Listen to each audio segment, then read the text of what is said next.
I mean, I feel like we've kind of touched on every single sense of dysfunction this year for the Dallas Cowboys. The latest is the sun issue at AT&T Stadium, which CeeDee Lamb completely missed a ball. Kellen Moore talked about having to adjust how you call plays based on the sunlight coming into AT&T Stadium. So, of course, Jerry Jones had some comments about it since he's the one who... On his weekly. Yeah, well, he paid to build that place. So he was on with Sean and RJ in Dallas and had this to say. Of all of the things that we all need to improve, that is way down the list of improvement. All I can say is that stadium was built to feel like it's outdoors when you're indoors. It's the largest air-conditioned space in the world. Every venue has certain things that at certain ways and times in the contest can create an advantage. That really goes under the category of home field advantage. It should be an advantage to the home team. So I don't want to adjust it for one reason is because it is an advantage to us. It has been an advantage for us to know where the sun is. I don't want to change that. It was an advantage. It was not an advantage when CeeDee Lamb missed that touchdown catch. It is interesting the point he brings up, though. He's not wrong. I mean, they play there more than anyone, so they should be aware of it. You know, Kellen Moore talked about having to call plays around it. He's not there calling plays anymore, so maybe that was part of the issue, is you've got an offensive staff that's not taking that into consideration. So I actually tend to agree with them in the sense that, look, the stadium is what it is. It's been this way for years, by the way. It's not like this is just some, new issue that they're dealing with. It's been around for a while. The sun's been an issue for a while, and it doesn't come up until this past week because of CeeDee Lamb not being able to see it. I mean, CeeDee Lamb's played there a while. He's dealt with it for a while. And this is also not unique to Dallas in the sense of if you go to other domes, for example, and you throw up a go ball, depending on how the venue's lit, lighting will get in the way of a receiver looking up, trying to track the ball and catch the ball. That happens. You really in pregame, and I think people know this, but when you go out there to an away game, you're always looking for the play clocks to familiarize yourself with that as a quarterback. I always go about and walk the field and look up at lights, look up at all kinds of different things just to get a sense and feel for what my receiver's dealing with. Because a lot of those times, those guys wouldn't do it. So even in an outdoor stadium, you'll go out and kind of look at the lights, look how they hit the field. Check for the wind, for example, if it's outside. But the whole point is you're trying to get as much information as possible to pass that along to whoever you're playing with and adapt to that, in particular when you're on the road. If you're at home, this stuff's going to be an issue. Like, that's how detailed, obviously, your preparation is when you're playing in the NFL. You know all of this stuff. You typically, if you're playing outdoors, you have a win report. I mean, you have all this stuff that you're going through and getting a sense for how it's going to impact your game. So, to Jerry's point, is this really the reason why the Dallas Cowboys stink this year? No. It has nothing to do with the sun. And that stadium's a place that when you go out there, man, like on an off day, they're giving tours of it. People come from all around the world to see this thing. So I tend to agree with Jerry in this case. Had they won the game, would that drop, that miscatch by, it wasn't a drop, it was a miscatch. You know the answer. Yeah, So my whole thing is that, all right, there was a little bit ago where there was post fallout from a loss, and it was like another complaint.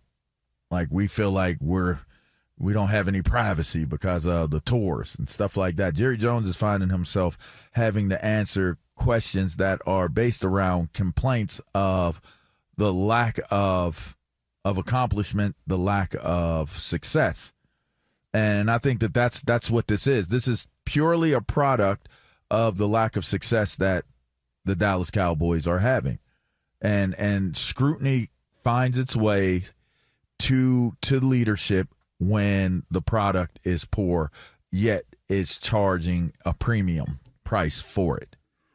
And so to me, I think that what we're seeing right now is this is the product of not having success, but yet being successful. That's what it is. Jerry Jones is successful and making this team one of the most profitable, most followed teams in all of sports, and yet their results don't scream that this is what they should be. They should not be a reverenced team. They should not be a lauded or praised team, for their accomplishments on the field. So why are they so valuable? Why is this such a valuable franchise?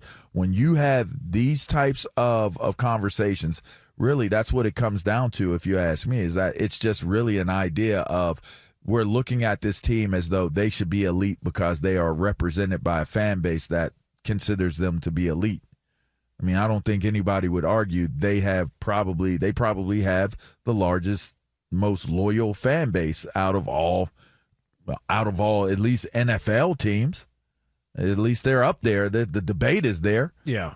So I just think that this is par for the course, especially when you do weekly hits on a radio show. There are going to be more scrutinized questions coming at you because you're the owner of this profitable franchise that you are speaking on weekly. I think that draws, because that is an opportunity to say we can hear answers that we have questions to and about from the horse's mouth. You don't get that in every situation, which in itself has a lot of brilliance to it. But at the same time, you're going to have to deal with some real interesting moments if the product that you're putting out there isn't one that you can sit there and stand on the fact that you're having great success with what you're doing. I don't want to hear anybody complain about what it is there. I mean, CeeDee Lamb, you don't like it? Why'd you sign the contract extension? I don't want to hear Dak. Not that Dak Prescott's complained. He's basically been honest and been the only one honest there on the sideline saying, we effing suck, as they caught. You don't need a lot of help reading his lips. Like, they've lost 5 straight at home and been blown out in, I think, all of those, or at least majority of them. That goes all the way back to the playoff game against Green Bay. Like this, it's like when Deshaun Watson signed his contract extension in Cleveland and then won it out. Everyone's like, oh, well, it's because they traded away DeAndre Hopkins. Hold on a second. He signed the deal after they did that. I don't want to hear. I'm sorry, in Houston. I don't want to hear anybody talk about, well, Deshaun Watson, they did him dirty. No, he had an option. He chose the extension. He cried and celebrated it and was thankful to everybody there. And then he wanted to bail out. And who the hell knows why? I think we all can guess. Like, if you're a member of the Dallas Cowboys, dude, the tours are not new. The sun being an issue is not new. Jerry Jones doing 2 interviews a week on local radio is not new. This is who they are. Like, you get what you pay for. That's what you signed up for. You signed up for the circus, but you walk in and you're like, why isn't this church? Because it's not. It's a circus. And Jerry Jones is running the circus, and he's going to continue to run it this way until he's no longer with us. It's the way it is. So it's the way it is. Like, it's the way it's going to be. It's got nothing to do with this team being bad. They're just bad. But he did figure it out at some point early on in his tenure how to win. So there's the idea, if he at some point could possibly figure out what took place when he hired Jim Johnson. And what that staff looked like and how and maybe that process won't work again in this day and age, but he did figure it out how to win at one point in time as an owner of this team. Some owners can't boast that. Some owners can't say that they've been to the promised land of the NFL and have won a Super Bowl, just one singular Super Bowl. So I mean, there is that. There is that, but how much hope is there that he can figure it out at this point? I don't know. How much is he to blame for why this team is really as bad as they are? I mean, I think a lot of people would say that he has a lot to do with it, but I don't know. It's hard to look at him and not see the wins of what he creates and what he does, because it's brilliant what he does. His team just doesn't win. So it's kind of hard to try to figure out where the line is. It's just where the line detail, is. I mean, in reality, as a business, games here. As a business, and what he's pulling in, bottom line, it like turns into a small detail. Yeah, it's actually more impressive though. It's like we haven't even won anything in a while. And we're still pulling in money. Oh, you know, man. I mean, premium. I've said this before. How many other businesses out there are not successful yet make money? Like it doesn't make any sense. I mean, I guess maybe you could look at some of your big tech stocks where, you know, it takes them a while to run a profit. You know, I think it took Amazon, you know, a period of time before they actually ran a profit. But it's like these owners with the TV media rights deal, man, like it's expensive. A lot of these networks are making their money. The TV networks are making their money elsewhere. It's not on the NFL. Because it's so expensive to pay for those media rights. It's expensive to pay for a number one analyst. It doesn't matter which network. You can name any of them. They're all expensive.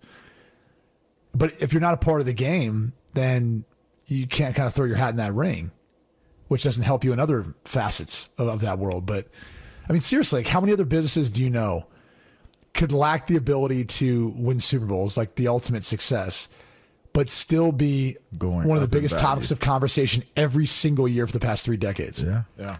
I mean, they're talked about more than the Chiefs, and we're in the midst of a dynasty.